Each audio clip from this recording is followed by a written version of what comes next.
Welcome sa Dries TV. Kung interesado ka sa ganitong news, huwag kalimutang isubscribe ang ating YouTube channel. Maraming salamat!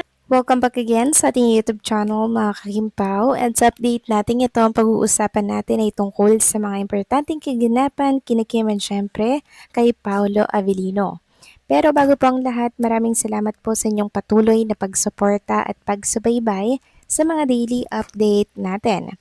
Kaya naman bilang pasasalamat, narito pang isang napili kong komento patungkol ito sa naging previous update. Mula ito kay Ginang Arlene Casis. Sabi niya, parang natandaan ko, Misters, may comment si Bella sa isa sa mga post ni Kim sa IG niya na o sa ex ba yun. Sabi pa nga ni Kim sa reply niya na thank you, my Taurus to win.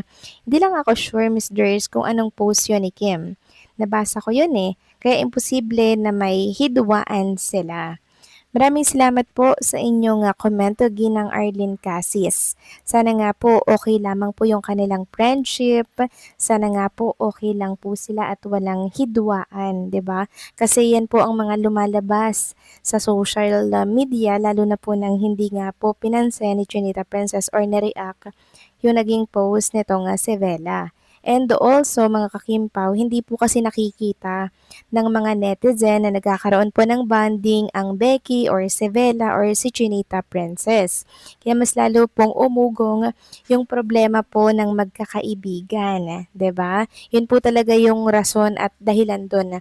Pero once naman na maglabas si Kim and si Bella na okay sila, na nagbanding sila, kusa pong mawawala at mamamatay ang mga issue na pinupukol po sa kanila, 'di ba? Pero until wala po silang inilalabas or ginagawa or pinapakita para basagin po ang naturang balita, mananatili po, Ginang Arlene Casis, yung balitang yon sa isipan ng mga tao. Pero hopefully walang hidwaan, okay lang si Chinita Princess and si Bella Padilla.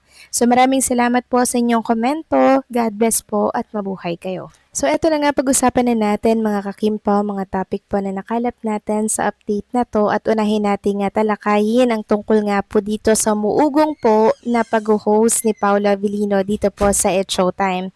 So meron po tayong nabasa na isang article patungkol po dyan. So hindi ko na lamang ipaplex sa mga screen po ninyo yung babasahin natin dahil masyado pong bawal ito. Sabi nga dito, umingay ngayon sa social media ang hirit ng maraming netizens at fans na gawing guest co-host si Paula Avellino sa It's Showtime matapos ang ilang pagkakataong naging sentro siya ng kilig at usap-usapan sa programa. Marami ang naniniwalang bagay na bagay umano ang aktor sa masayang atmosphere ng noontime show. Nagsimula ang panawagang ito matapos mapansin ng viewers ang natural na pakikisabay ni Paulo sa mga biruan at kwelang banter ng mga hosts. Kahit kilala siya sa mga seryoso at dramatic na roles, marami ang nagulat sa ipinakita niyang pagiging game at komportable sa harap ng live audience. Mas lalong naging matunog ang hirit ng fans dahil sa nakakakilig na interaksyon nila Kim Chu na agad namang pinagpiestahan online. Marami ang nagsasabing may kakaibang charm si Paolo kapag nasa noontime setting, dahilan para mas marami pang viewers ang maenganyong tutok sa programa. May ilang netizens pa ang nagsabing pwedeng maging refreshing addition si Paolo sa hosting lineup kahit special guest co-host lamang. Ayon sa kanila, may natural appeal ito sa camera at may kakaibang dating na swak sa masa. Sa kabila ng matinding clamor, wala pa ring opisyal na pahayag mula sa kampo ng aktor o sa management ng programa kung may plano ba itong matuloy. Gayunpaman, hindi maikakailang malakas ang suporta ng fans na gustong makita siyang mas madalas sa noontime show.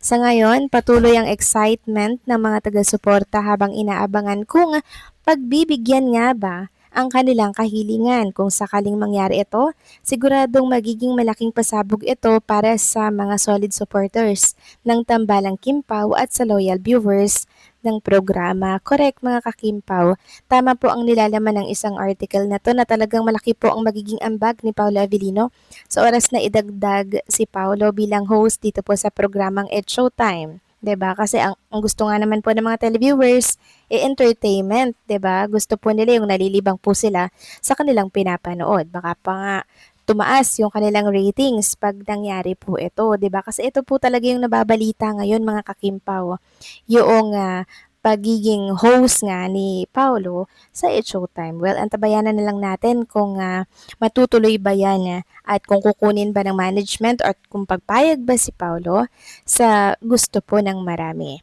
Samantalang next topic naman, pag-usapan naman natin mga kakimpaw ang tungkol naman po dito sa bago na naman nating nasagap na balita na kung saan sumugod daw po si Paula Avellino sa party na kung saan ay present si Chinita Princess at inuwi daw ni Paulo si Chinita Princess. May katotohanan nga kaya ito? So kahapon kasi mga kakimpaw, after or before shoot, talaga namang si Chinita Princess ay pumunta muna, no? Or umattend muna ng birthday party para po yan kay Darren Espanto kasama po yung kanyang mga co-host dito po sa It's Showtime. So ayan, ipiplex ko na lamang po sa mga screen po ninyo ang ilan sa mga picture na kuha ni Chinita Princess kasama po si Bong Navarro at iba pang mga co-host niya nga dito sa It's Showtime. Ayan, masayang-masaya po sila dyan mga kakimpaw. And marami nga po ang nagsasabi, no? At meron tayong nabasa na balita na ito nga si Paula Avellino nga daw ay nasa party na yon. Ayon nga dito mga kakimpaw sa post ni si Kikay, Happy birthday Darren, salamat sa paayuda. May gwapo pala na sumundo kay Kimi kagabi.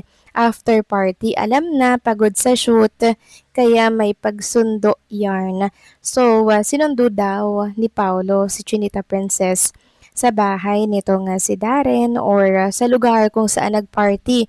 Ito nga si Darren na kung saan ay present nga si Chinita Princess. So alam naman natin mga kakimpaw na si Paulo talagang minimake sure niya, no, na safe si Chinita Princess sa kanyang pag-uwi. Meron pa nga pong nagsasabi na Pau is doing husband duty daw. Tapos meron pa pong nagsasabi na talagang very mapagmahala si Paulo at inaalala niya lagi yung kapakanan ng isang Chinita Princess na kung saan deserve na deserve naman ni Kim Chiu mga kakimpaw. Diba? Lalo't mapagmahal din naman si Chinita Princess. Tapos yung pagmamahal niya na yon, binibigay niya ng buong buo and 100% kay Paula Avellino. Kaya deserve niya rin na makatanggap ng buong-buong pagmamahal katulad po ng pinapakita ni Paula Avellino kay Chinita Princess. Yan po yung deserve niya mga kakimpaw. Ito yung tinatawag natin na ultimate happiness sa kung saan tinuturing talagang prinsesa si Chinita Princess. Well, Paula Avellino is doing husband duties, diba? Kahit nasaan man si Chinita Princess, andyan po siya at nakaagapay kahit saang lugar pwedeng mapuntahan. Diba? Wala pong pabisi-bisi kay Paulo. Basta pag-usapang Chinita Princess, andyan po siya 24/7 para rumisponde o rumescue kay Kiemchu. O diba mga kakimpaw, super sweet. Kayo ba? Anong masasabi ninyo dito? Please comment down below.